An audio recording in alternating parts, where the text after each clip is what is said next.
Hello everyone, this is Sakshi Vaishnoi and welcome to Magnet brains.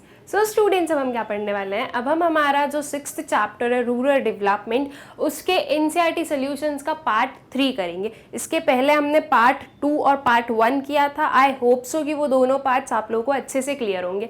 Students, part 2 के last में हम लोगों ने 7th क्वेश्चन कंप्लीट किया था। दैट मीन्स कि अब हमें अपने 8th क्वेश्चन से स्टार्ट करना है। ओके, तो चलिए स्टार्ट करते हैं। देखते हैं क्या है हमारा क्वेश्चन नंबर 8।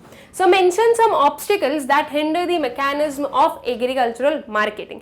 सबसे पहली चीज, एग्रीकल्चरल मार्केटिंग क्या होती है? जो हमारा क्वेश्चन नंबर 7 था वो यही था कि एग्रीकल्चरल मार्केटिंग को डिफाइन कीजिए। आई होप सो कि आप लोगों को याद होगा। ओके, नाउ सबसे पहले ऑब्स्टिकल्स बताने से पहले हमें पता होना चाहिए ना कि एग्रीकल्चरल मार्केटिंग होती क्या है, राइट? सो एग्रीकल्चरल मार्केटिंग क्या है स्टूडेंट्स? जब एक क्रॉप हार्वेस्ट हुआ है, ओके, एक क्रॉप जब हार्वेस्ट हुआ है वहां से लेकर जब तक वो सेल किया गया है, इसके बीच में जो पूरी प्रोसेस है उसे हम क्या बोलते हैं? Agricultural marketing. स्टार्ट होती है हार्वेस्टिंग से, खत्म होती है सेलिंग पे। ओके, हार्वेस्टिंग की, उसके बाद में उसकी ग्रेडिंग की, उसकी और प्रोसेसिंग की, जो फूड ग्रेन्स है उनकी, फिर उन्हें जो है पैक किया, फिर उन्हें जाकर सेल किया। तो ये सब कुछ जो है ये क्या होता है? ये सारी जो प्रोसेसेस हैं ये किस में हम इंक्लूड करते हैं? एग्रीकल्चरल मार्केटिंग में। ठीक है, तो अब क्वेश्चन ये है कि एग्रीकल्चरल मार्केटिंग में क्या ऑब्स्टिकल्स आते हैं। ठीक है, तो देखते हैं कि क्या क्या ऑब्स्टिकल्स आ सकते हैं। So agricultural marketing does not simply refer to the farmers act of bringing their product to the market for the purpose of sale, but it also includes all those activities that help the farmers to fetch the maximum price for their product. ठीक है students, हम लोगों ने जब agricultural marketing पढ़ा था, okay, और जो हमारा लास्ट वाला क्वेश्चन था उसमें भी जो हमारा एक लास्ट पॉइंट था कि सेल करना है, तो उसमें एक चीज लिखी हुई थी, sale at an adequate price, right, या अट्रैक्टिव प्राइसेस। तो मतलब कि आपको जो है, मतलब कि फार्मर्स को जो है एक सही प्राइस पर अपने प्रोडक्ट्स को सेल भी करना है। ओके, सिर्फ ये नहीं है कि सेल कर दिया, वो भले कितने में भी सेल हो, बहुत कम में सेल हो या अच्छा प्राइस में सेल हो, उससे मैटर नहीं करता। ये चीज हम नहीं बोल सकते। ओके, ये एक मैटर ऑफ कंसर्न है या ये एक मैटर है जैसे कि हमें एग्रीकल्चरल मार्केटिंग में पढ़ना होता है। ओके, कि क्या आपके जो एग्रीकल्चरल प्रोडक्ट्स हैं उनके फेयर प्राइसेस, एडिक्वेट प्राइसेस मिले। तो अब क्या प्रॉब्लम हिंडर करती है? ओके, ये एग्रीकल्चरल मार्केटिंग में क्या प्रॉब्लम्स आती है वो बताएंगे। अब देखो, अगर हम हार्वेस्टिंग से लेकर सेलिंग तक की बात करते तो इतने प्रॉब्लम्स नहीं समझ में आते ना। जैसे ही आपको पता चला कि इसमें जो है प्राइस भी इंक्लूड करना है, तो प्राइस का ध्यान आते ही या प्राइस का सुनते ही आई होप सो कि आप लोगों के माइंड में 1-2 पॉइंट्स तो आ ही गए होंगे कि एडिक्वेट प्राइस क्यों नहीं मिल पाता है, क्या रीजंस हैं। तो बस वही जो पॉइंट्स है वो आप लिख देना। ठीक है, वही चीज है जो एग्रीकल्चरल मार्केटिंग के मैकेनिज्म को हिंडर करता है। ओके, सो क्या है ये कुछ पॉइंट्स हम लोग देखते हैं। Farmers are vulnerable to defective weighing techniques and misappropriation of accounts. ठीक है, जो फार्मर्स है उनके साथ में हम बोल सकते हैं कि बिट्रेयल हो सकता है। अब बिट्रेयल किस फॉर्म में हो सकता है, कैसे उन्हें धोखा मिल सकता है? सो सिंपल सी चीज है, डिफेक्टिव वेइंग टेक्निक्स। देखो, जो वे कर रहा है, जो चीजों को परचेज कर रहा है, उसे ना सब कुछ अच्छे से नॉलेज है। अब स्टूडेंट, सिंपल सी चीज है, आज के टाइम में तो आपको तो भी फार्मर्स जो है वो थोड़े लिटरेट या एजुकेटेड मिलेंगे, लेकिन कुछ टाइम पहले की हम लोग बात करें, कुछ मतलब कि हमारे जो पेरेंट्स हैं उनकी एज या उनकी जनरेशन की बात करें या उनसे ऊपर वालों की बात करें, तो क्या वो लोग इतने लिटरेट थे, एजुकेटेड थे? नहीं थे, राइट? उस टाइम पर इतनी पढ़ाई लिखाई चलती ही नहीं थी, तो वो लोग भी लिटरेट या एजुकेटेड नहीं थे ज्यादा। तो अल्टीमेटली, और अगर होंगे भी तो 1-2 फार्मर्स, मतलब कि एक विलेज में 1-2 फार्मर्स हैं जो आप लोगों को लिटरेट या एजुकेटेड मिलेंगे, बाकी मेजॉरिटी ऑफ पॉपुलेशन क्या मिलेगी? इलिटरेट मिलेगी। तो अगर जो ट्रेडर है, अब ठीक है, अब ट्रेडर जो है वो तो पढ़ा लिखा है, ओके, उसे तो नॉलेज है, उसे पता है मार्केट में क्या कैसे क्या चलता है। तो अगर वो कोई डिफेक्टिव वेइंग मैकेनिज्म यूज कर ले, कोई डिफेक्टिव वेइंग टेक्निक का यूज कर ले और जो फार्मर्स हैं उन्हें अगर पागल बना भी दे, तो कोई बड़ी डील नहीं है उसमें, बहुत इजीली हो सकता है। ओके, अगर फार्मर्स क्वेश्चन करें भी, अगर फार्मर को कुछ गड़बड़ लगे और वो क्वेश्चन करे भी, तो जो ट्रेडर्स हैं वो क्या कर सकते हैं, इजीली मैनिपुलेट कर सकते हैं, इजीली बातें घुमा घुमा कर या बातें बनाकर जो है एक फार्मर का फेवर ले सकते हैं, राइट। तो ये एक प्रॉब्लम है कि जो ट्रेडर्स हैं, जो परचेज कर रहे हैं, वो कोई डिफेक्टिव वेइंग मैकेनिज्म या टेक्निक का यूज कर ले, जिससे कि ये हो सकता है कि जितना एक फार्मर जो है प्रोड्यूस लेकर गया है, जैसे कि मान ली 20 क्विंटल्स का प्रोड्यूस लेकर गया है और उसे सिर्फ और सिर्फ 15 क्विंटल्स ही दिखा रहा हो वो जो वेइंग मशीन है।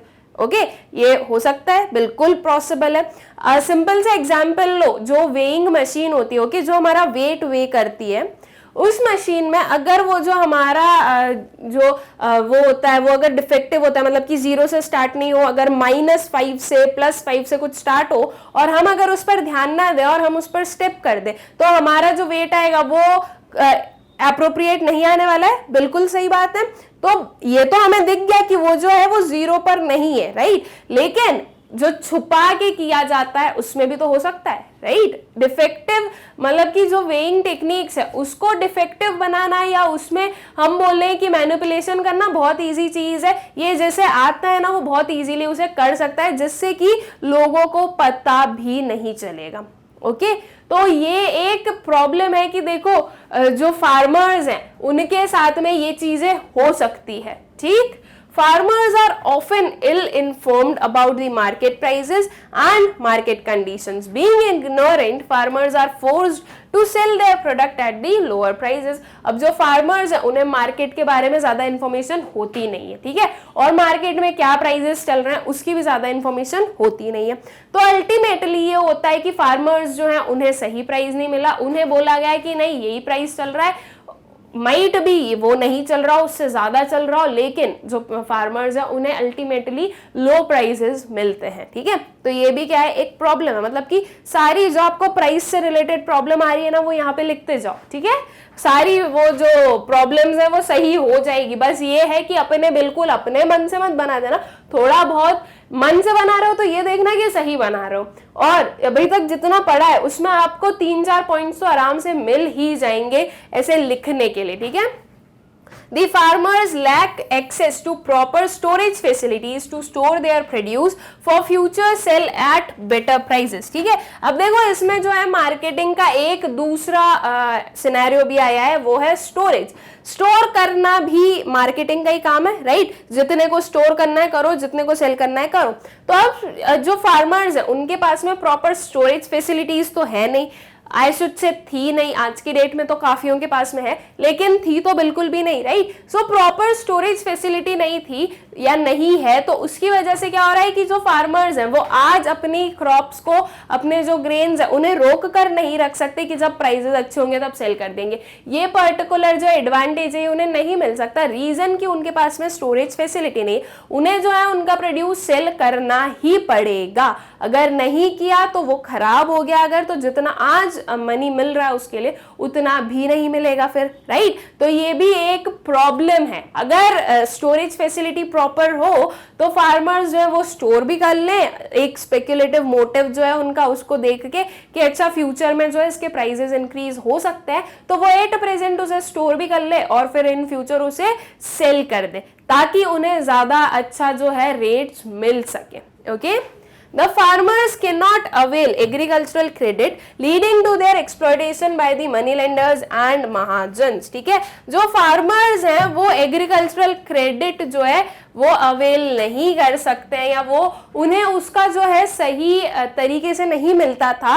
रीजन की जो उनका एक्सप्लॉयटेशन कौन कर रहा था, मनी लेंडर और महाजन्स, ठीक है। मतलब कि जो मनी लेंडर्स थे, जो बिग बिग मनी लेंडर्स थे, जो कि हाई इंटरेस्ट रेट पर मनी देते हैं इन लोगों को, ठीक है, तो वो लोग इनका एक्सप्लॉयटेशन भी करते हैं। जैसे कि स्टूडेंट्स, अगर हमें बैंकिंग वाला क्रेडिट चाहिए, ओके, मतलब बैंक क्रेडिट चाहिए, तो उसके लिए क्या चाहिए, कोलेटरल चाहिए, राइट, कुछ ना कुछ एज एन सिक्योरिटी रखना पड़ेगा तभी क्रेडिट मिलेगा। अब हर एक फार्मर के पास में इतना जो है सिक्योरिटी तो होती नहीं है, राइट। जो स्मॉल फार्मर्स हैं, जो मार्जिनल फार्मर्स हैं, वो ज्यादा बैंक क्रेडिट का यूज नहीं कर पाते, रीजन कि उनके पास में कुछ एज एन मॉर्गेज रखने के लिए नहीं होता है। तो अल्टीमेटली उन्हें अगर मनी की रिक्वायरमेंट है तो वो किसके पास जाएंगे, मनी लेंडर्स के पास में, जो कि उन्हें बिना किसी सिक्योरिटी के मनी दे देगा। ओके, और उसमें क्या होगा, वो जो मनी देते हैं उस पर हाई इंटरेस्ट चार्ज करते हैं। तो अल्टीमेटली वो जो है, एक जो फार्मर है या एक जो पर्सन है, वो उस ट्रैप में फंसा रहता है, ठीक है। Because of high interest rate वो फुल्ली रिपे नहीं कर पाता है टाइम टू टाइम, तो अल्टीमेटली उसे जो है और लोन पे लोन लेने पड़ते हैं जब उसे पुराना वाला रीपे करना हो तो। ओके, तो ये अल्टीमेटली क्या हो रहा है कि जो फार्मर्स है उनका एक्सप्लॉयटेशन हो रहा है। कौन कर रहा है, मनी लेंडर्स कर रहे हैं, ठीक है। तो ये कुछ रीजंस है या ये कुछ हम बोलेंगे कि ऑब्स्टिकल्स हैं जो कि हमें देखने को मिलते हैं एग्रीकल्चरल मार्केटिंग के mechanism. Okay, I hope so कि ये जो आंसर है, ये जो क्वेश्चन था, ये आप लोगों को अच्छे से क्लियर हो गया होगा। फिर आता है हमारा question number 9। What are the alternative channels available for agricultural marketing? Give some example, ठीक है। एग्रीकल्चरल मार्केटिंग के लिए अल्टरनेटिव चैनल्स क्या क्या अवेलेबल हैं, कुछ एग्जाम्पल्स के साथ में समझाना है, ठीक। So the small and marginal farmers selling their product through the middlemen were exploited by these middlemen. The farmers were not given appropriate price for their product. ठीक है, एग्रीकल्चरल मार्केटिंग में क्या पता है हमें कि पूरा सेलिंग तक का जो प्रोसेस है वो आएगी, और सेलिंग सिर्फ ऐसा नहीं है कि सेल कर दिया, एक एडिक्वेट प्राइस पर सेल करना है, राइट। यहाँ पर क्या होगा, एडिक्वेट प्राइस होगा।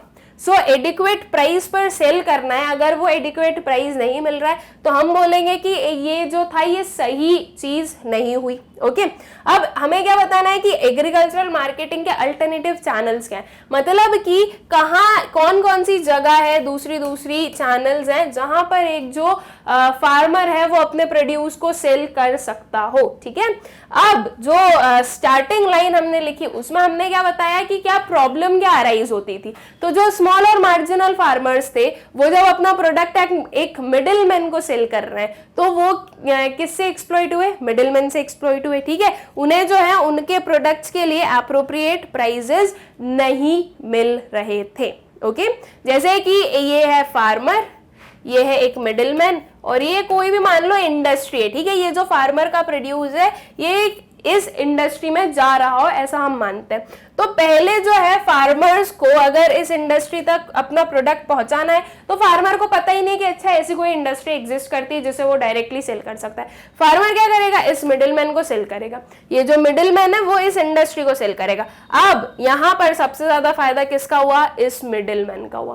ओके, कैसे हुआ, इस मिडिलमैन ने इस फार्मर को दिया कम प्राइस। जैसे कि मान लेते हैं एक एस्टिमेटेड हम अगर प्राइस लें कि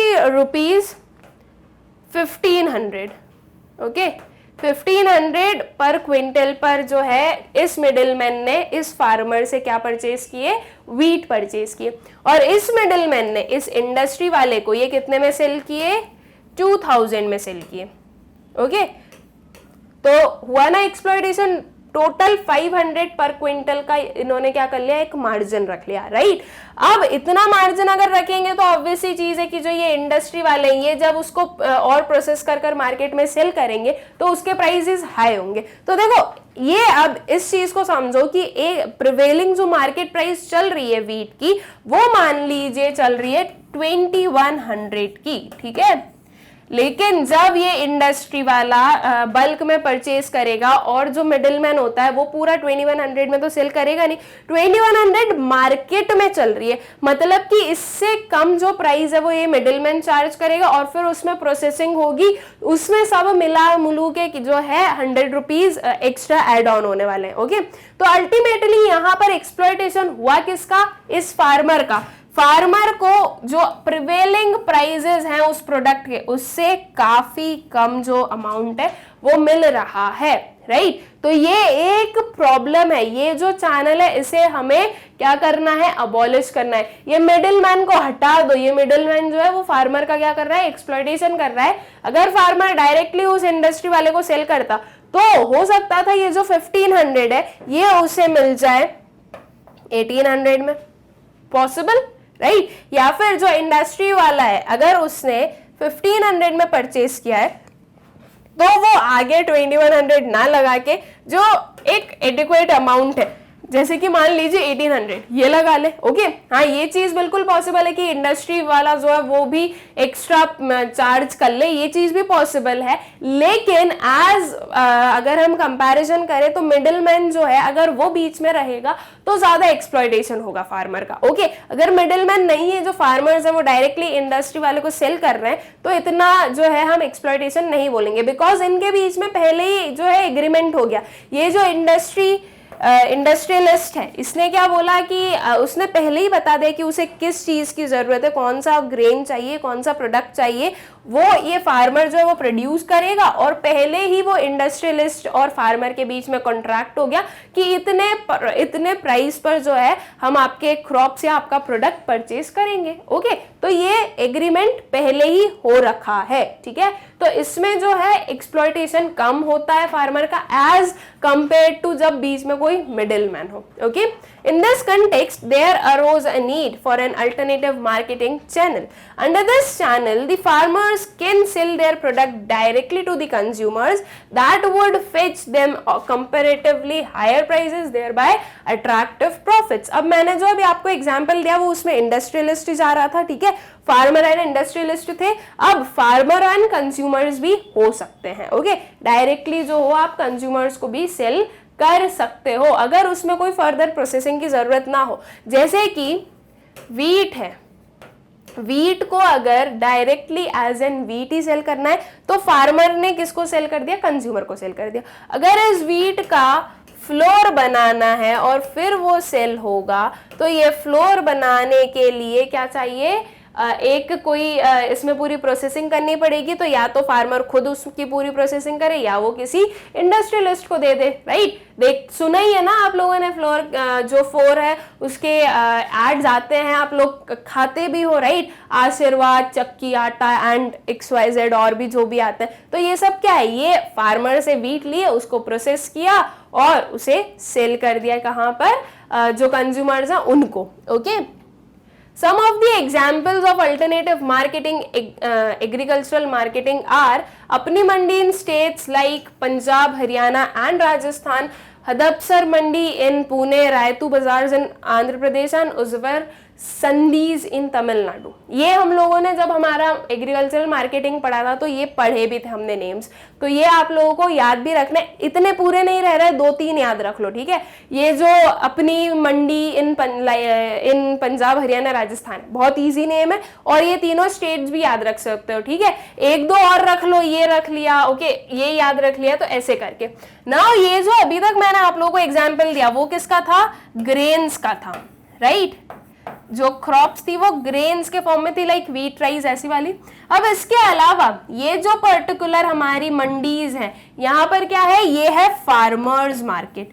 फार्मर्स मार्केट क्या होता है स्टूडेंट्स, हम लोगों ने पढ़ा है तो आई होप सो कि आप लोगों को पता होगा। फार्मर्स मार्केट वो मार्केट होता है जिसमें जो फार्मर होता है वो डायरेक्टली अपने कंज्यूमर्स को उसके प्रोडक्ट जो है वो सेल करता है, ठीक है। For example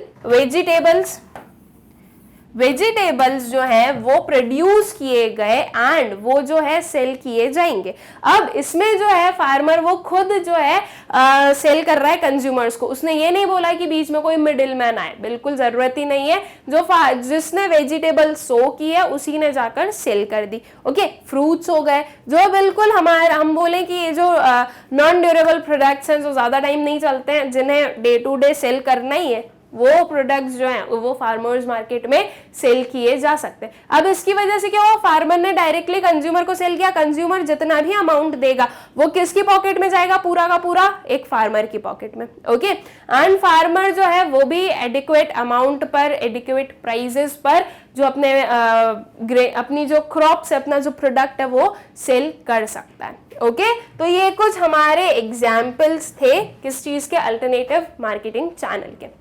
Another alternative channel for agricultural marketing is the contract of direct sales between the farmers and the national and international companies. ठीक है, ये जो अभी फार्मर और इंडस्ट्रियलिस्ट का जो एग्जाम्पल मैंने दिया था उसी का ये जो है यहाँ पर हमारे पास में क्या आ गया, डिस्क्रिप्शन आ गया कि ये तो हो गया, यहाँ पर जो है फार्मर डायरेक्टली कंज्यूमर को सेल कर रहा है, लेकिन ऐसे प्रोडक्ट्स होते हैं जो डायरेक्टली कंज्यूमर को सेल नहीं किए जा सकते, उनमें और प्रोसेसिंग की जरूरत होती है। तो प्रोसेसिंग कौन करेगा, कोई इंडस्ट्री करेगी, राइट, कोई मैन्युफैक्चरिंग यूनिट करेगी। तो अल्टीमेटली जो फार्मर है वो डायरेक्टली उन्हें ही सेल कर रहा है, बीच में कोई मिडिलमैन का कोई काम नहीं है। ठीक है, तो जो इसके अलावा, इनके अलावा जो दूसरा मार्केटिंग चैनल है वो ये हो जाएगा कि जो फार्मर है वो डायरेक्टली सेल करता है नेशनल और इंटरनेशनल कंपनीज को।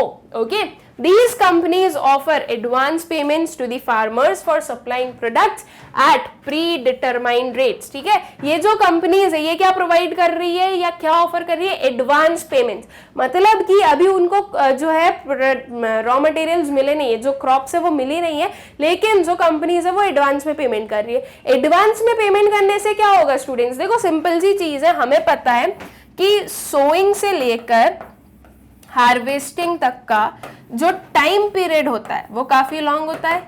यहाँ पर 4 to 5 मंथ्स लग जाते हैं इसको पूरा प्रोसेस करने में। ठीक है, जो एक पर्सन है, जो एक फार्मर है, उसे जो प्राइजेस है या जो इनकम है वो कब जनरेट होगी, जब उसका प्रोडक्ट हार्वेस्ट हो चुका होगा और जाके सेल हो चुका होगा, कहाँ पर, किसी भी मार्केट में। ठीक है, जब वो सेल हो जाएगा तब उसको इनकम होगी। तो अल्टीमेटली यहां से लेकर यहां तक उसे किस चीज की रिक्वायरमेंट होगी, फंड्स की रिक्वायरमेंट होगी। फॉर सोइंग पर्पस उसे रॉ मटेरियल्स की रिक्वायरमेंट होगी। रॉ मटेरियल्स क्या हो गए, seeds, fertilisers, pesticides, insecticides, irrigation facility, right, ये क्या हो गए, ये सारे इसके रॉ मटेरियल्स हो गए। टूल्स एंड इक्विपमेंट्स, तो इन सब के लिए भी तो क्या लगेगा, मनी लगेगा। तो ये जो कंपनीज है ये क्या ऑफर कर रही है, एडवांस पेमेंट। वो बोल रही है हम आपको कुछ पेमेंट्स जो है वो एडवांस में ही दे देते हैं। तो ये जो एडवांस पेमेंट पे कर रही है तो उसकी वजह से ये जो प्रोसेस है वो स्मूथली हो पा रही है, यहाँ पर कोई भी फार्मर के लिए बर्डन नहीं क्रिएट हो रहा। तो ये एडवांस पेमेंट इनके लिए, फार्मर्स के लिए एक एड ऑन एडवांटेज हो गया। और उसके बाद में एडवांस पेमेंट दे दिया और साथ ही साथ ये क्या चीज फिक्स की गई या डिटरमाइन की गई कि जो प्रोडक्ट्स है वो प्री डिटरमाइंड रेट्स पर खरीदे जाएंगे।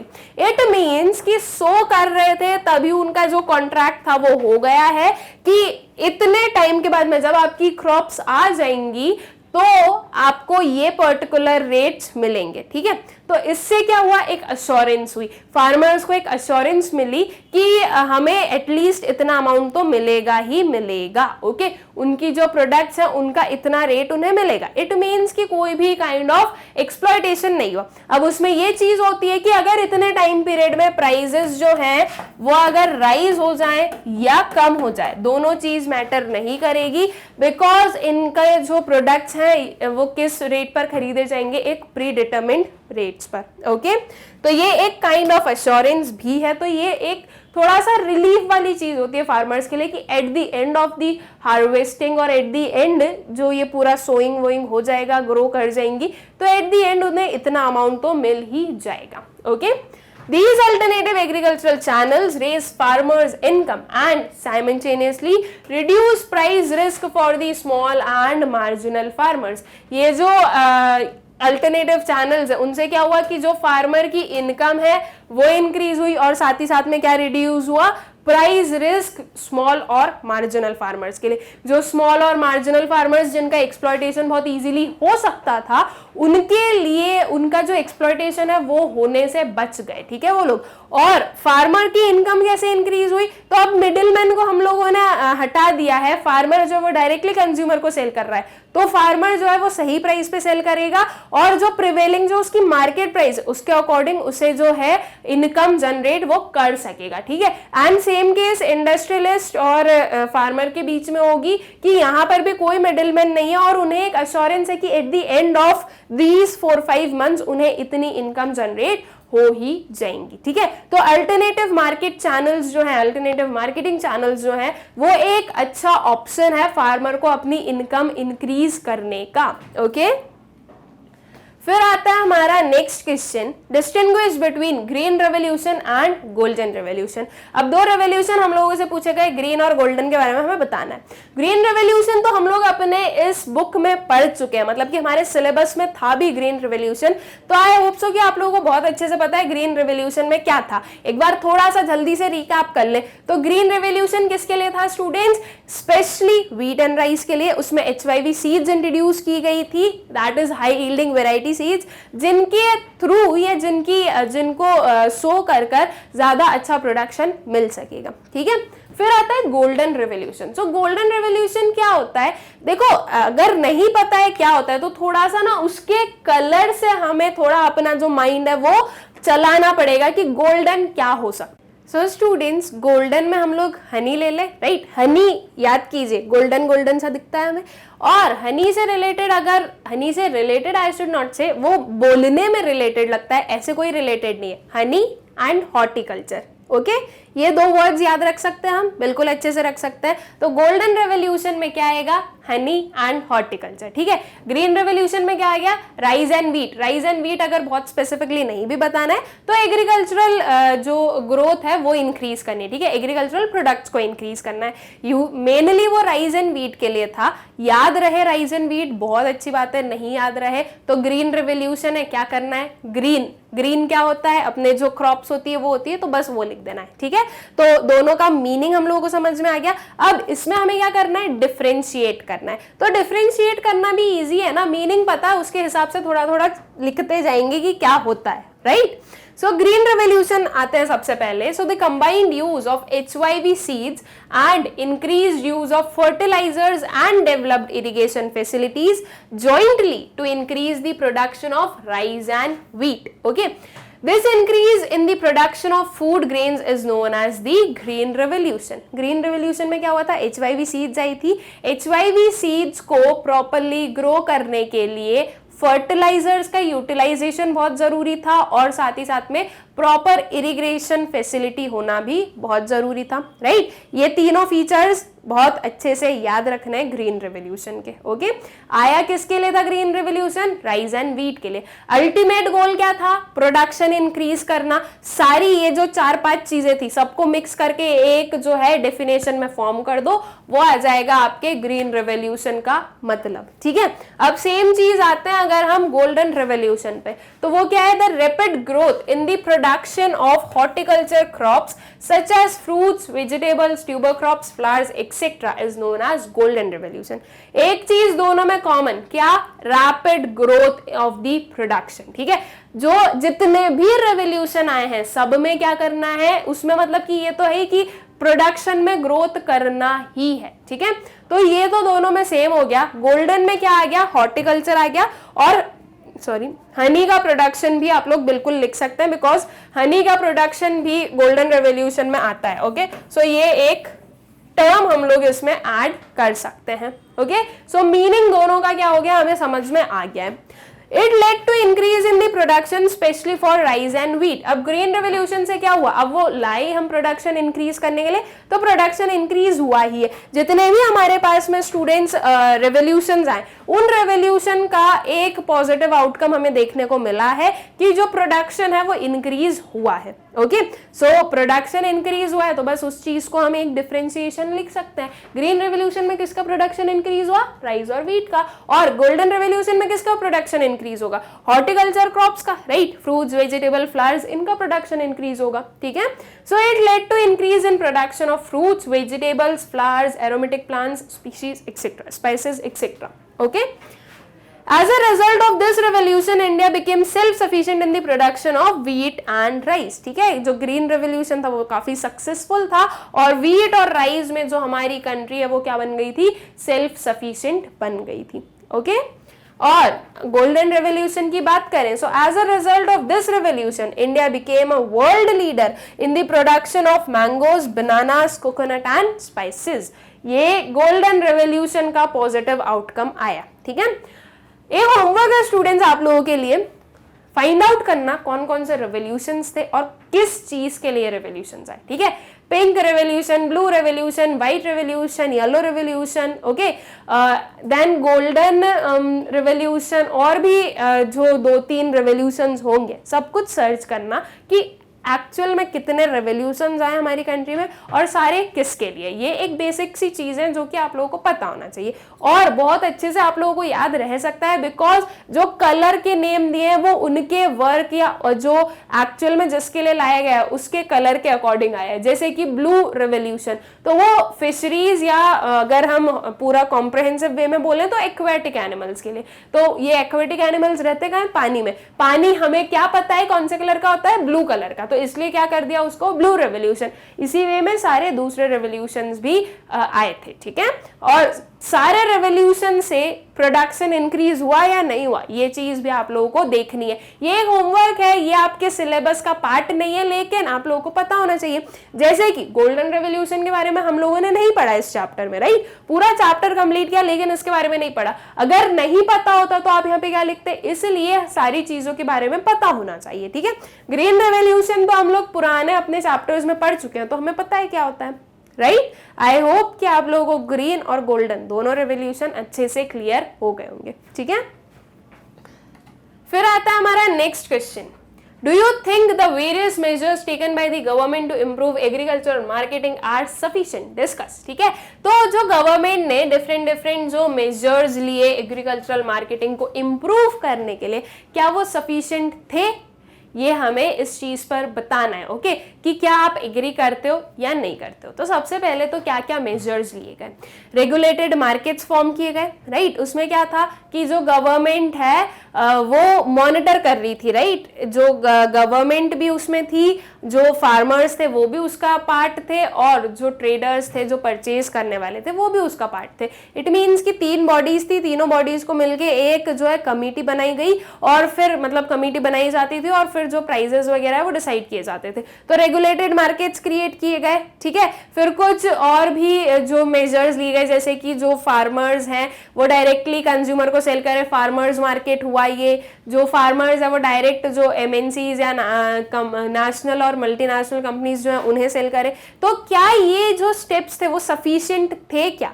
आज की डेट में बोलो तो क्या वो सफिशिएंट थे? अभी भी हम बोलेंगे कि प्रॉपरली सफिशिएंट नहीं थे, राइट? मतलब कि कुछ और इम्प्रूवमेंट जरूरी था। उनकी वजह से जो गवर्नमेंट के मेजर्स थे उनसे इम्प्रूवमेंट तो आया, लेकिन और भी आ सकता था। तो कुछ और ज्यादा जो मेजर्स हैं वो लेने चाहिए थे, ठीक। So to improve the system of agricultural marketing, the government initiated a number of measures such as organization of regulated markets, infrastructure development, cold storage warehouses, etc., propagation of market information through agricultural based programs on radio, television, minimum support prices policies, etc. ठीक है, तो ये कुछ measures लिए गए, regulated markets बनाए, infrastructure को develop किया। infrastructure में क्या किया? cold storage and warehouses form किए गए। क्यों किए ये?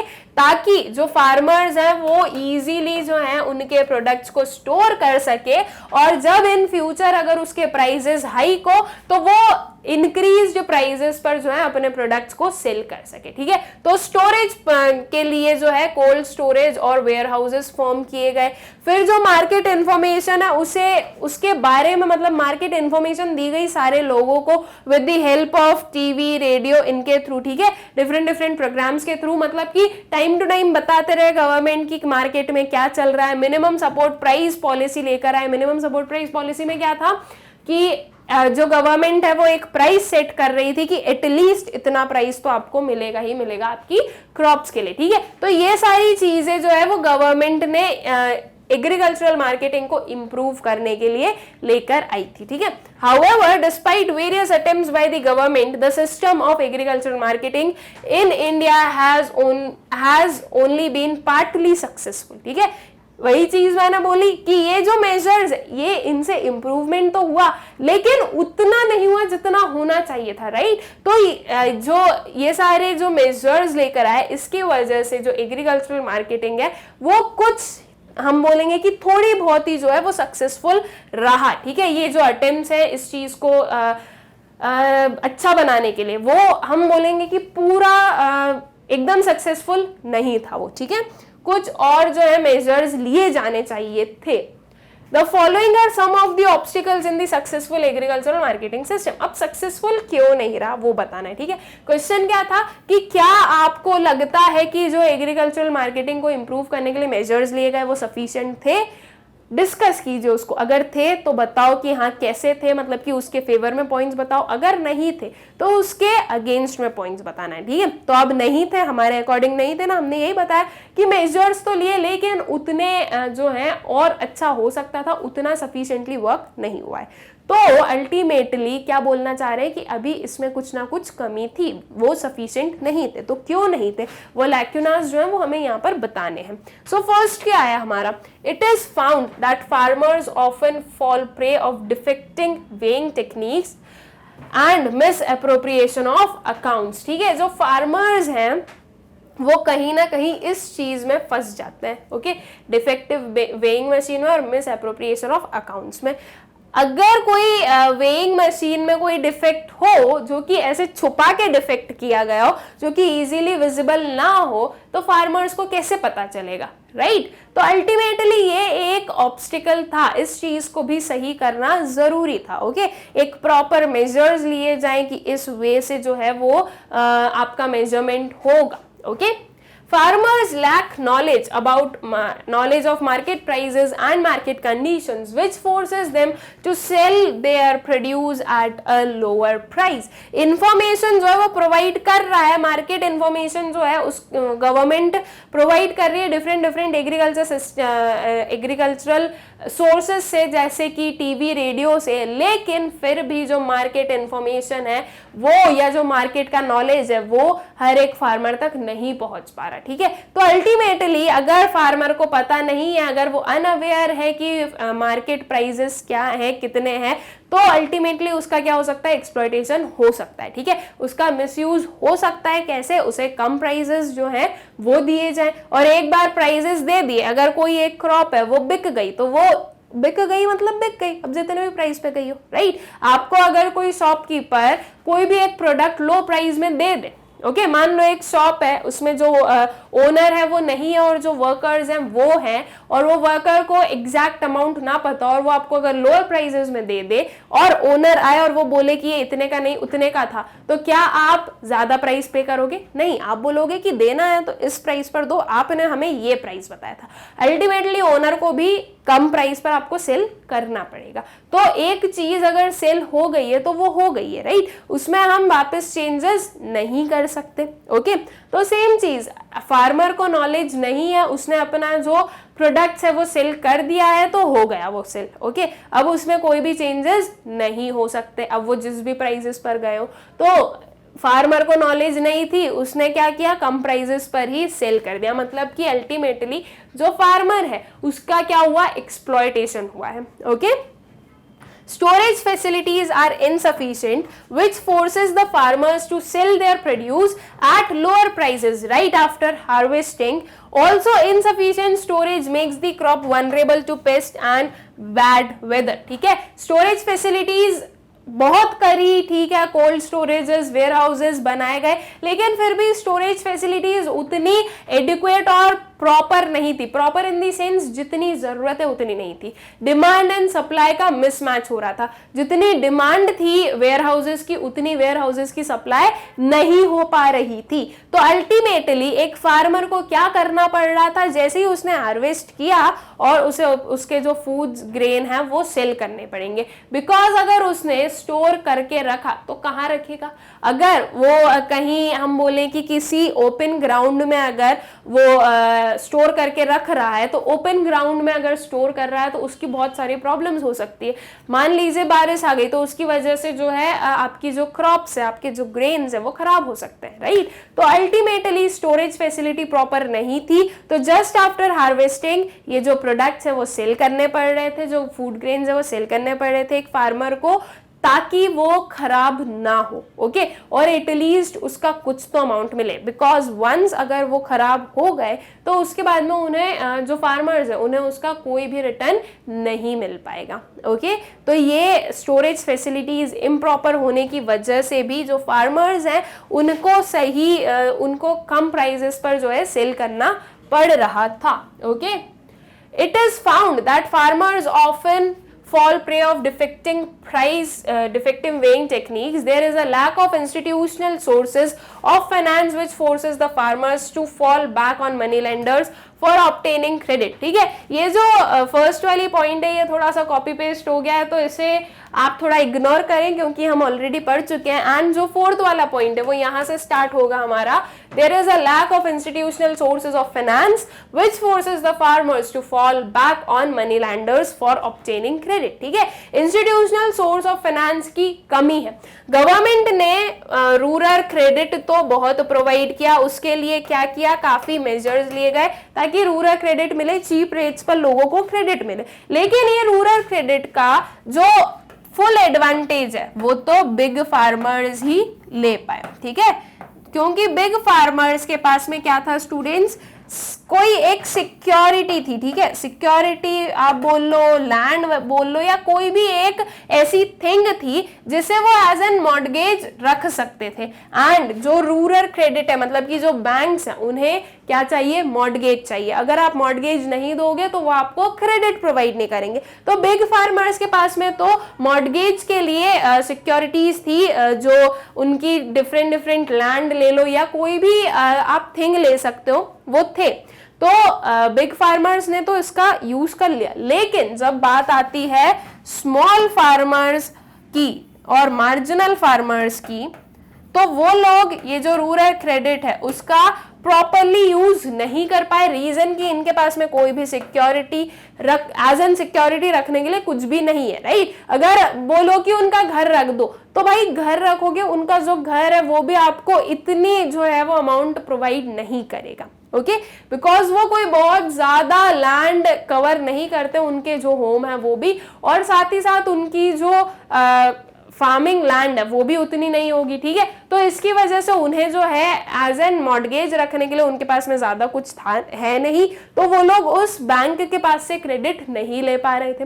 ओके, सो अल्टीमेटली जब क्रेडिट की रिक्वायरमेंट है तो वो किसके पास जा रहे थे, मनी लेंडर्स के पास में, ताकि उन्हें जो है क्रेडिट मिले. मनी लेंडर्स जो है वो हाई इंटरेस्ट रेट पर जो है इन्हें क्रेडिट प्रोवाइड कर रहे थे. एंड हाई इंटरेस्ट रेट पर क्रेडिट प्रोवाइड कर रहे थे, तो अल्टीमेटली इस हाई इंटरेस्ट रेट की वजह से वो जो स्मॉल और मार्जिनल फार्मर्स हैं वो अपने जो पूरा उनका डेब्ट ट्रैप है उससे बाहर नहीं निकल पा रहे थे. वो इस क्रेडिट से बाहर नहीं निकल पा रहे थे, वो उन्हें मतलब वो उसमें चलते ही जा रहे थे. ओके, सो अल्टीमेटली इनका क्या हुआ, एक्सप्लॉयटेशन हुआ, या इनके लिए वो चीज सही नहीं रही. जो हम बोलेंगे कि इनके लिए जो सोर्सेज आप लोग प्रोवाइड कर रहे हो, जो रूरल बैंकिंग लेकर आई गवर्नमेंट, वो इनके लिए कोई भी बेनिफिशियल नहीं रही. और स्टूडेंट सबसे ज्यादा मेजॉरिटी पॉपुलेशन तो स्मॉल एंड मार्जिनल फार्मर्स की है. तो अगर आप एक लार्ज प्रपोर्शन के लिए जो भी पॉलिसीज लाई, अगर वो लार्ज प्रपोर्शन पे सक्सेसफुल नहीं हुई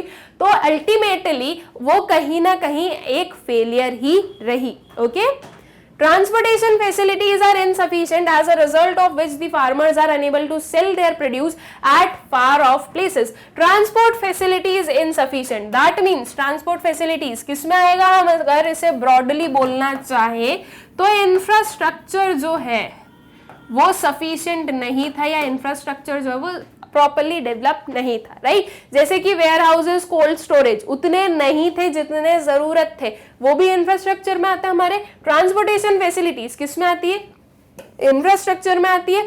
तो जो ट्रांसपोर्टेशन फैसिलिटीज है वो प्रॉपर नहीं थी. तो इसकी वजह से क्या है कि एक जो फार्मर है वो अपने प्रोडक्ट्स को सेल नहीं कर पा रहा किसी फार प्लेस पर, या कहीं ऐसी जगह जाकर जहां पर उसे ज्यादा प्राइस मिल रहे हो. ठीक है, तो अल्टीमेटली उसे वहीं सेल करना पड़ेगा, उसके आसपास में भले उसे कम प्राइसेस मिल रहे हो. ओके, गवर्नमेंट ने ये जो है रोड्स वगैरह बनाई, ठीक है, लेकिन बस वही बात आती है कि उतनी सफिशिएंट नहीं थी. जैसे कि वेयर हाउसेस वगैरह फॉर्म किए तो वो डिमांड और सप्लाई जो है वो मैच नहीं कर पा रहा. सेम यहाँ पर हुआ कि डिमांड और सप्लाई मैच नहीं कर पा रहा. कुछ जगहों पर जो है ट्रांसपोर्टेशन फैसिलिटीज बन गई, डेवलप हो गई, कुछ जगहों पर नहीं हुई. तो ये हम बोलेंगे कि ये प्रॉपर डेवलपमेंट नहीं हुआ है. ठीक है, due to presence of large number of intermediaries, farmers remain separated from the actual consumers. Okay, अब जो फार्मर्स है वो एक्चुअल कंज्यूमर से क्या है, दूर है।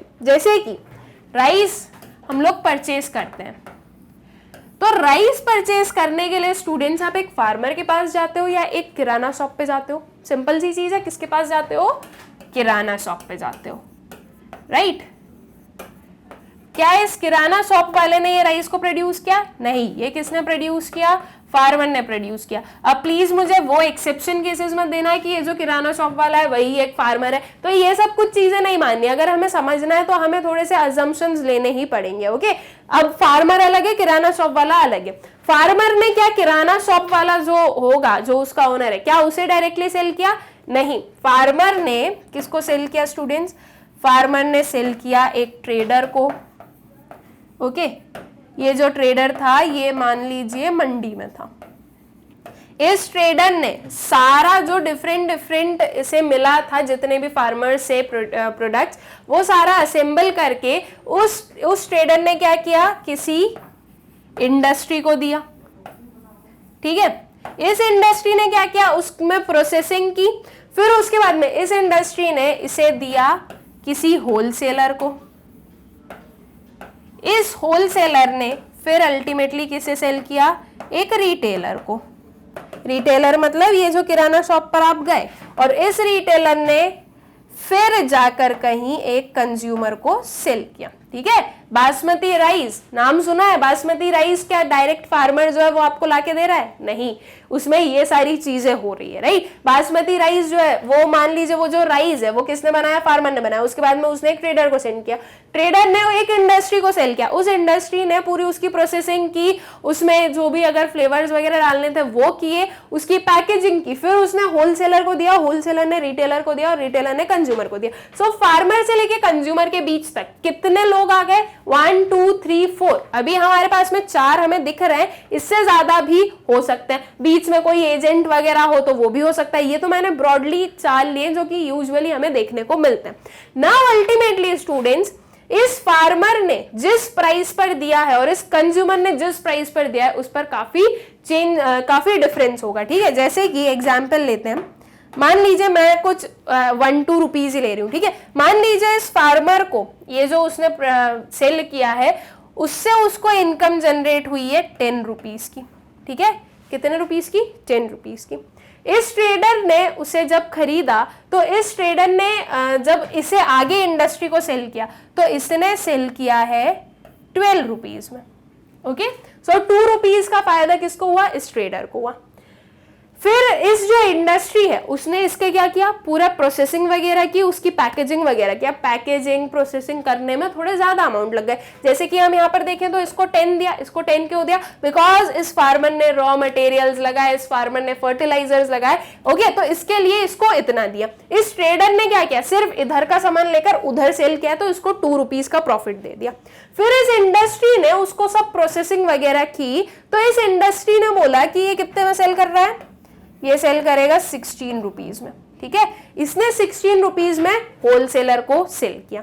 अब इस होलसेलर ने 18 रुपीज में सेल किया है रिटेलर को, और रिटेलर ने अल्टीमेटली कंज्यूमर को सेल किया 20 रुपीज में, ओके?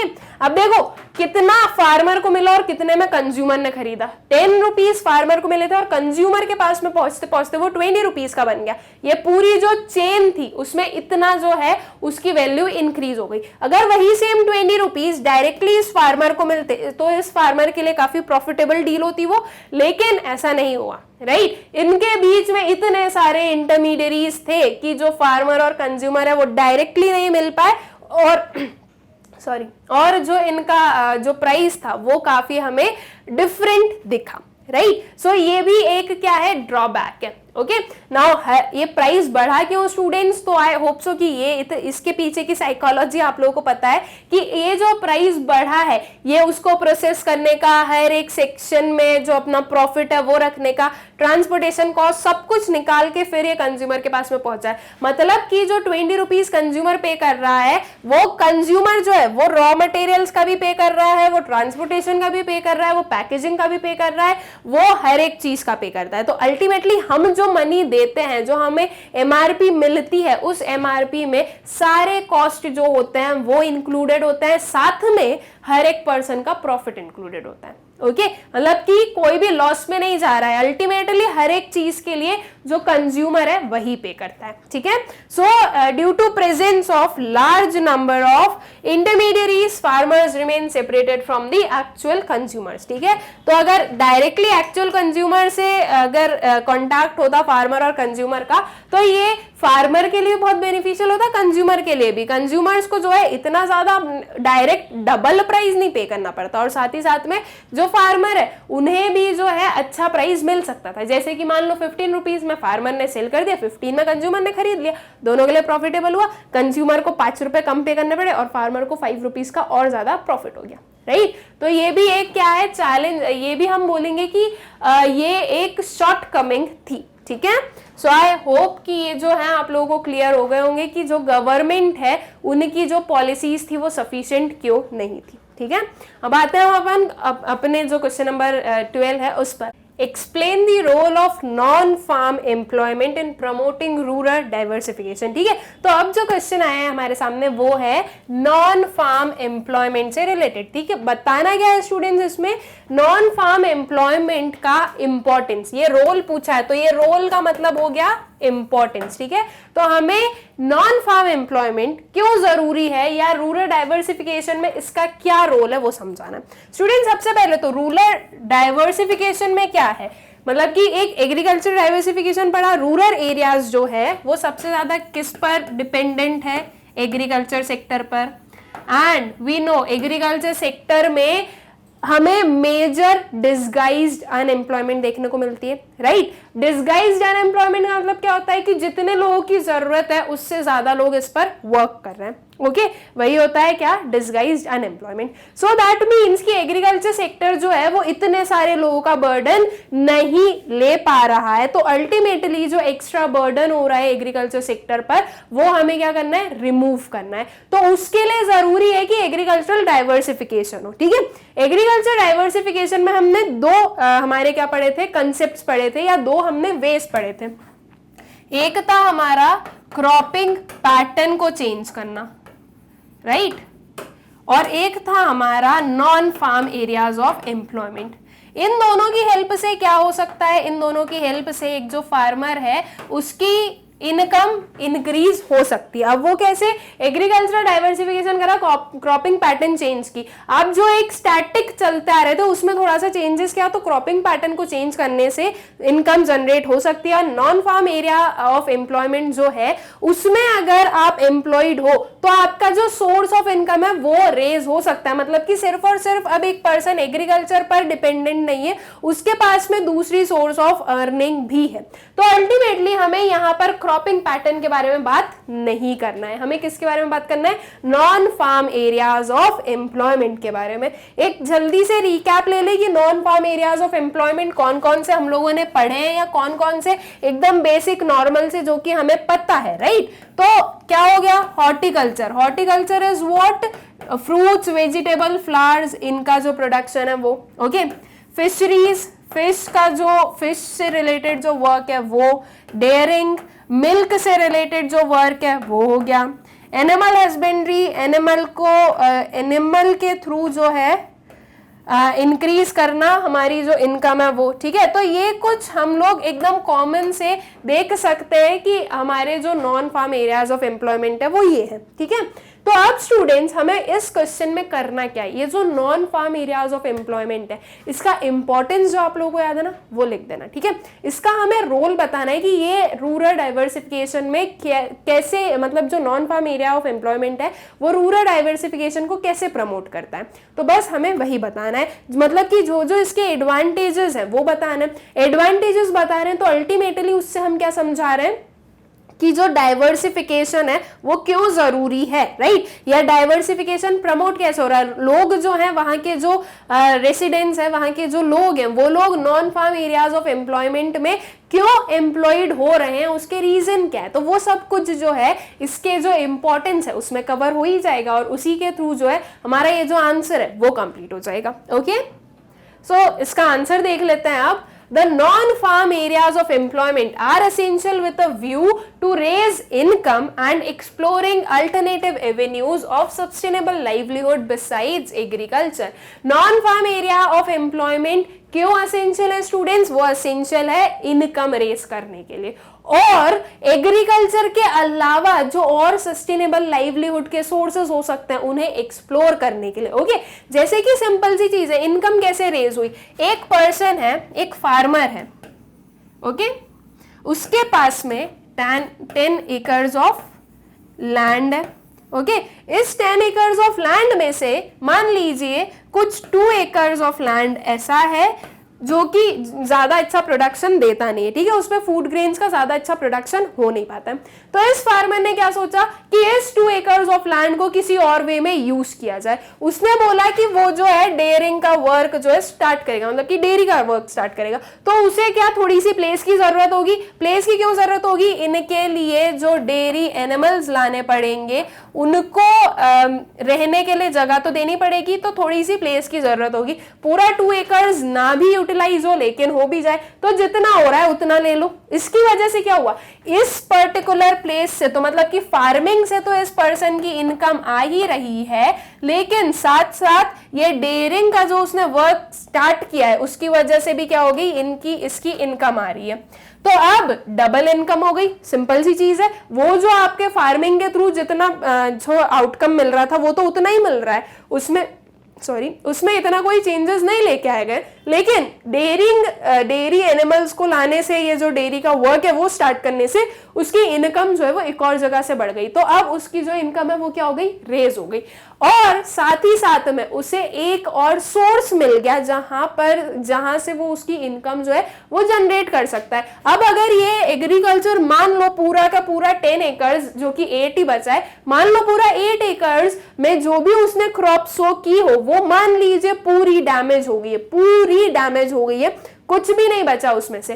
तो अब उस पर्सन के पास में एक उसका सोर्स ऑफ इनकम तो है कि अच्छा अगर एग्रीकल्चर से नहीं मिला तो यहां से कुछ तो उसको मिलेगा ही मिलेगा। अगर यही सेम चीज अगर वो उसका कोई अल्टरनेटिव सोर्स नहीं होता इनकम अर्न करने का, और अगर वो जो क्रॉप है वो डैमेज हो जाती, तो जो पूरी क्रॉप का जो उसे नहीं मिलता, लाइक उस क्रॉप से उसको कोई इनकम नहीं मिलती, तो उस पर्टिकुलर टाइम पीरियड के लिए उसके पास में कोई सोर्स ऑफ इनकम नहीं होती। लेकिन इसके होने की वजह से क्या हुआ कि उसकी कहीं ना कहीं से इनकम चल रही है। तो एक एग्रीकल्चर के अलावा उसे क्या मिला, एक सरवाइव करने के लिए एक सोर्स ऑफ इनकम उसकी जनरेट होती गई, ठीक है। तो इसलिए जो non farm areas of employment है वो एसेंशियल है। जो लैंडलेस फार्मर्स है, जो लैंडलेस लेबरर्स है, वो भी कुछ non farm areas of employment में एम्प्लॉयड हो सकते हैं और उसके थ्रू जो उनकी इनकम है वो लोग अर्न कर सकते हैं। Okay, The following are the importance of non-farm employment opportunities in promoting rural diversification.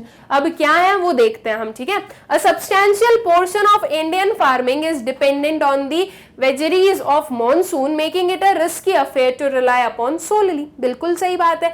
हमारी कंट्री का जो फार्मिंग है वो किस पर डिपेंडेंट है, मानसून पर। मानसून अच्छा हुआ, मानसून एडिक्वेट है, मतलब कि जितना जरूरी है क्रॉप्स के लिए उतना अगर आया है तो बहुत अच्छी बात है, क्रॉप्स बहुत अच्छे से ग्रो करेगी। अगर एक्सेस हो गया तो गड़बड़, कम हो गया तो गड़बड़। मतलब कि एक जो आपका जो फार्मिंग है वो क्या है, बहुत ही रिस्की बिजनेस है। जो फार्मर्स हैं उनसे पूछो जाके कि कितना रिस्की है, वो बता सकते हैं कि उनका मतलब जब तक उनके घर पे सारी जो क्रॉप्स है वो हार्वेस्ट होकर नहीं आ जाती तब तक वो शांति से नहीं रह सकते। ओके, मतलब कि अगर उन्हें पता है कि कल हार्वेस्ट होगी, ओके, उन्हें पता है कि कल क्रॉप्स हार्वेस्ट करनी है उन्हें, तो आज रात तक भी उन्हें जो है सुकून नहीं मिलेगा। रीजन कि आज के दिन में कोई भी प्रॉब्लम हो सकती है। मान लो कहीं से भी बारिश आ गई, बहुत तेज बारिश आ गई, तो उसकी वजह से एक तो वो जो हार्वेस्टिंग है वो डिले होगी और उसी के साथ साथ में कोई और दूसरी प्रॉब्लम्स आ गई तो उसका हम नहीं बोल सकते। तो अल्टीमेटली एक फार्मर जो होता है वो जब तक उसके घर पर क्रॉप्स ना आ जाए पूरी हार्वेस्ट होकर, तब तक वो नहीं मानता कि कितनी होगी कितनी नहीं होगी, या तब तक उसको एकदम श्योरिटी नहीं होती कि हाँ इस बार तो अच्छी क्रॉप हो गई हमारी। ओके, तो जो फार्मिंग है वो बहुत ही रिस्की बिजनेस है। तो इसलिए सिर्फ और सिर्फ इतने रिस्की बिजनेस पर डिपेंडेंट ना रहो, दूसरे किसी बिजनेस में भी स्टेप करो। Okay, Hence, non-farm employment opportunities are to be explored to enable the farmers to earn from alternative non-farm occupations. This will lessen the excess burden on agriculture by reducing disguised unemployment. ठीक है, और इससे क्या होगा, जो disguised unemployment है वो भी कम होगा, जो एग्रीकल्चर पर excess burden आ रहा है वो भी क्या हो जाएगा, कम होगा. Okay The Kharif season opens up ample opportunities for agricultural employment. However, due to lack of irrigation facilities, the farmers fail to get gainful employment opportunities during the Rabi season. Therefore, absence of opportunities in agriculture sectors should be compensated in non-farm sectors. ठीक है, तो इसमें जो सबसे important point आप लोगों को ध्यान रखना है वो है ये कि जो अपॉर्चुनिटीज, ज़्यादा अपॉर्चुनिटीज नहीं मिलती एग्रीकल्चर सेक्टर में, तो इसके लिए ज़रूरी है कि कोई और सोर्स ऑफ अर्निंग भी हो और कहीं और पर भी एम्प्लॉयमेंट मिल सके. ठीक है, और कोई सोर्स ऑफ एम्प्लॉयमेंट भी रहे. सो एग्रीकल्चर सेक्टर में इतनी अपॉर्चुनिटीज नहीं है, और कहीं पर अपॉर्चुनिटीज जनरेट कीजिए ताकि लोगों की कहीं ना कहीं से जो इनकम है वो आती रहे, और जो स्मॉल फार्मर्स है या मैं बोलूँ जो लैंडलेस लेबरर्स हैं उनका कुछ भी एक सोर्स ऑफ अर्निंग होता रहे. अल्टीमेटली अगर हमें रूरल डेवलपमेंट करना है तो वहां के लोगों की हमें जो इनकम है वो रेज करनी पड़ेगी, और उसी के साथ साथ में वहां की जो पॉवर्टी है वो हटानी पड़ेगी. पॉवर्टी कैसे हटेगी, जब लोगों को एम्प्लॉयमेंट मिलेगा. तो एम्प्लॉयमेंट के लिए जो दूसरी अपॉर्चुनिटीज हम लोग ला सकते हैं और जो न्यू अपॉर्चुनिटीज दे सकते हैं वो देना जरूरी है. ठीक है, तो इसलिए नॉन फार्म सेक्टर्स पर जाओ, बिकॉज फार्म सेक्टर में, दैट इज एग्रीकल्चर सेक्टर में तो इतना स्कोप नहीं है कि इतना एम्प्लॉयमेंट मिल जाए. एग्रीकल्चर सेक्टर ऑलरेडी ओवरबर्डन्ड है, वहां पर डिस्गाइज्ड अनएम्प्लॉयमेंट है, मतलब कि जितने लोगों की जरूरत है उससे ज्यादा लोग वहां पर काम कर रहे हैं. तो अब एग्रीकल्चर सेक्टर, जो फार्म सेक्टर है, वो ज्यादा लोगों को एब्जॉर्ब नहीं कर सकता, इसलिए नॉन फार्म सेक्टर्स को डेवलप करना जरूरी है. Okay, agriculture being overcrowded cannot further generate employment opportunities to the farmers. जो अभी मैं बोली वही यहाँ पर भी आएगा. Okay, therefore the purpose of the non-farm sectors should be opened up in the rural areas to provide job opportunities, thereby diverting workforce from the already crowded agriculture sector. ठीक है, तो इसलिए जरूरी है जो ऑलरेडी क्राउडेड एग्रीकल्चर सेक्टर है वहां से एक्सेस क्राउड को निकालो, और जो दूसरे लोग जिनको एम्प्लॉयमेंट चाहिए वो भी एग्रीकल्चर सेक्टर में अब एब्जॉर्ब नहीं हो सकते, तो वो दूसरे लोगों के लिए भी नॉन फार्म सेक्टर्स में एम्प्लॉयमेंट जनरेट किया जाए. Okay, the non farming sector has several segments that have dynamic linkages. Such linkages enhance healthy growth of the rural areas. ठीक है, जो नॉन फार्मिंग सेक्टर है वहां पर हम डिफरेंट लिंकेजेस भी देखेंगे, जैसे कि किसी ने डेयरिंग का जो काम है वो स्टार्ट किया, तो अब वो जो मिल्क के स्टूडेंट्स वो सिर्फ उसके विलेज में थोड़ी ना सेल करेगा, वो उस मिल्क को क्या करेगा, किसी अर्बन प्लेस पर जाकर सेल करेगा. ओके, या वो जो मिल्क है वो उसको ट्रांसपोर्ट करवाएगा. तो ये क्या बन रहा है, लिंकेज बन रहा है रूरल अर्बन एरियाज के बीच में. तो ये जो लिंकेज है ये हेल्प करता है और फर्दर डेवलपमेंट में. ओके, सो आई होप कि आप लोगों को जो role of non farm sectors है एग्रीकल्चर डाइवर्सिफिकेशन है, I should say rural diversification को प्रमोट करने के लिए वो अच्छे से क्लियरली समझ में आ गए होंगे. The non farm sector provides employment opportunities for the whole year as compared to the farming occupation, so it helps to eradicate poverty from the rural areas. जो एग्रीकल्चर सेक्टर है वो आपको 12 मंथ्स की या पूरे ईयर की जो employment है वो नहीं दे सकता. रीजन बिकॉज इतनी जरूरत ही नहीं है. राइट, सो किया, हार्वेस्ट किया, बीच में 4-5 मंथ्स का गैप, एक क्रॉप को हार्वेस्ट कर दिया, फिर एक क्रॉप और दूसरी क्रॉप के बीच में 3-4 मंथ्स का गैप. तो अल्टीमेटली ये हो रहा है कि एग्रीकल्चर सेक्टर में पूरे ईयर के लिए परमानेंटली जो है एम्प्लॉयड नहीं रह सकते. तो इसलिए दूसरे ऐसी अपॉर्चुनिटीज जो हैं वो ओपन अप करना जरूरी है, या दूसरा जो नॉन फार्म सेक्टर है उसे डेवलप करना जरूरी है, जहां पर कि प्रॉपर जो है आपको पूरे ईयर के लिए एम्प्लॉयमेंट मिल सके. ठीक है, और जब तक पूरे ईयर के लिए एम्प्लॉयमेंट नहीं मिलेगी तब तक इनकम कैसे जनरेट करोगे. 4-5 महीने काम कर लिया तो उससे जो है पूरे साल भर नहीं निकल सकता है. राइट, तो इसलिए ऐसी जो अपॉर्चुनिटीज है वो भी ओपन अप करना जरूरी है. Most of the output of non-farm sectors acts as an input for large scale industries. ठीक है, काफी कुछ जो है नॉन फार्म सेक्टर का जो आउटपुट है वो किसके लिए इनपुट हो गया, लार्ज इंडस्ट्रीज का. सिंपल सा एग्जांपल बताऊंगी डेयरी का ही, जो मिल्क है. ओके, एक कंपनी ले लो अमूल. मिल्क जो है वो एक आउटपुट है, ठीक है, एक पर्सन के लिए क्या है, आउटपुट है. यही सेम मिल्क इस अमूल के लिए क्या है, इनपुट है. इनपुट का मतलब क्या हो गया, रॉ मटेरियल, ठीक है, और आउटपुट का मतलब क्या होगा, फिनिश्ड प्रोडक्ट. तो ये जिसने सेल किया उसका तो ये काम हो गया भाई, अपन ने तो सेल कर दिया, ठीक है. अब ये जो है ये इनपुट बना, दैट मीन्स रॉ मटेरियल बना अमूल के लिए. अब अमूल जो है वो इसे प्रोसेस करेगा, इसके जो न्यू इसके जो डिफरेंट वेरिएंट्स है वो फॉर्म करेगा, जो डिफरेंट यूजेस है, जो अल्टरनेटिव चीजों में मिल्क यूज होता है उसमें प्रोसेस करके वो प्रोडक्ट्स बनाएगा, फाइनल प्रोडक्ट्स बनाएगा, जो कि अल्टीमेटली हम लोग कंज्यूम करते हैं, ठीक है. तो ये जो है नॉन फार्म सेक्टर से जो आपको जो आउटपुट मिलता है वो क्या हो सकता है, किसी और इंडस्ट्री के लिए इनपुट हो सकता है. अब कोई और दूसरा एग्जांपल लेते हैं मिल्क के अलावा, तो चलो फिश का ले लो, ठीक है.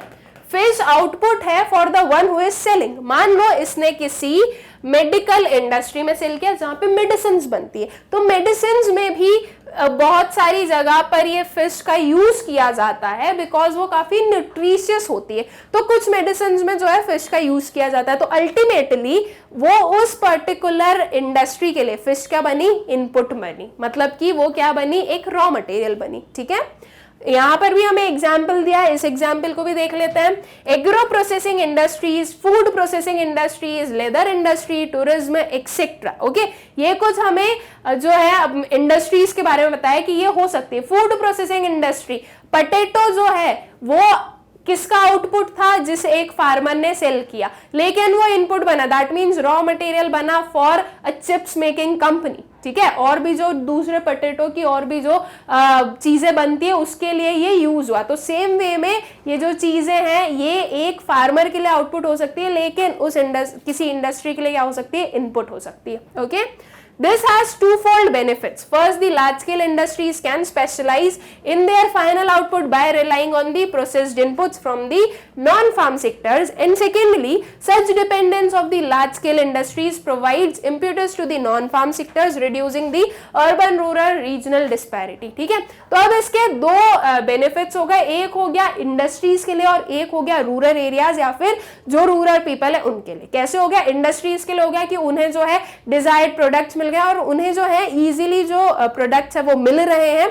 और रूरल एरियाज के लिए कैसे हो गया, अर्बन रूरल लिंकेज बन रहा है, तो जो रीजनल डिस्पैरिटी है वो कम होगी, वहां के लोगों की भी इनकम जनरेट हो रही है, तो अल्टीमेटली उस एरिया का क्या होगा, डेवलपमेंट होगा. ओके, सो आई होप कि आप लोगों को ये चीजें अच्छे से क्लियर हो गई होंगी. और ये जो हमने इस पार्ट में जो हमारे एनसीईआरटी सॉल्यूशंस का पार्ट 3 था उसमें जो क्वेश्चंस पढ़े वो क्लियर हो गए होंगे. ओके, नाउ स्टूडेंट्स हमारे पास में एक और पार्ट बचा है, दैट मीन्स इसके बाद वाला जो लेक्चर होगा वो इसी चैप्टर का एनसीईआरटी सॉल्यूशंस का पार्ट 4 होने वाला है, वो हमारा लास्ट पार्ट होगा.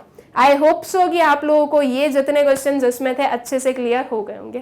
Thank you.